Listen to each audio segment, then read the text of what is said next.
Hey! Welcome to Howza channel. In today's tutorial, we will teach you how to put protection on a PDF file. Open a web browser and paste a link you can find in the description box down below. Open the web page.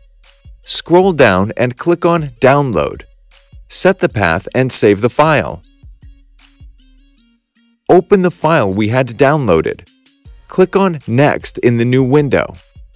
Change the installation folder if needed and click on Next.